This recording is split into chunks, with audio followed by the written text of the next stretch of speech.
let's just see if this is a familiar story to you.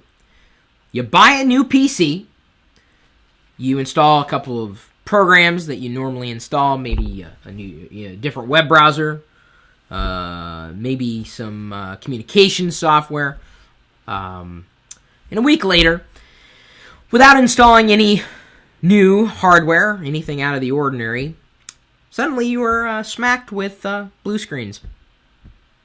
New computer, not a lot of software that's out of the ordinary, not a lot of, fringe hardware with wacky drivers.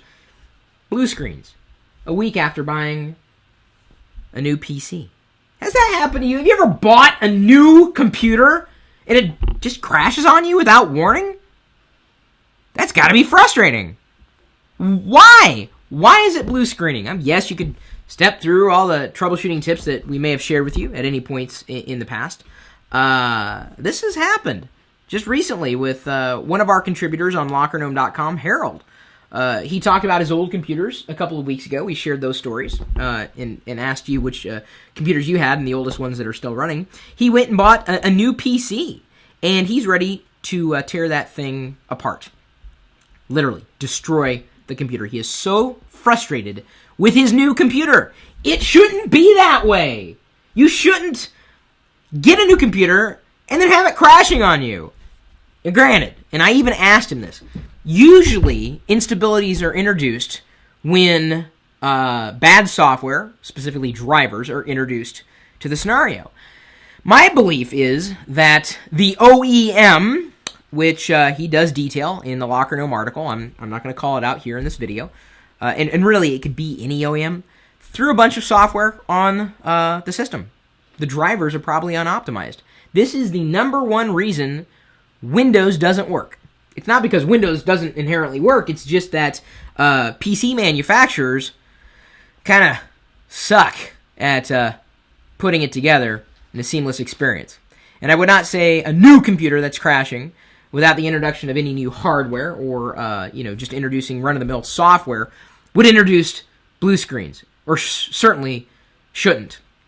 The cleanest Windows experience that I've ever had has always been a virtual machine. Whether VMware, VirtualBox, Parallels, it's always been stable.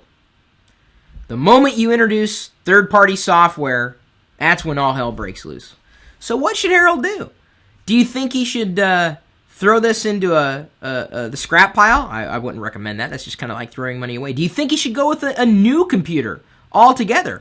Of course, the manufacturer is probably going to say, well, it's not our fault. Windows blue screens. It's not my fault. And Microsoft, of course, is going to say, well, it's not our fault. They wrote the software. See, they play this thing called the blame game. It's one of the reasons why the PC industry is on a downward slide. Because they blame everybody else, including the people who bought the computer. It's not the way to treat your customers. What should Harold do? He's got this PC. He wanted a PC running Windows, and it's just kind of blowing up in his face. Not, obviously, literally. But blue screens, not so much fun to deal with. And I'd be curious to know what you think Harold should do in this scenario as a new PC owner who is just up to here with frustration. Actually, he's probably more up to here. Maybe here.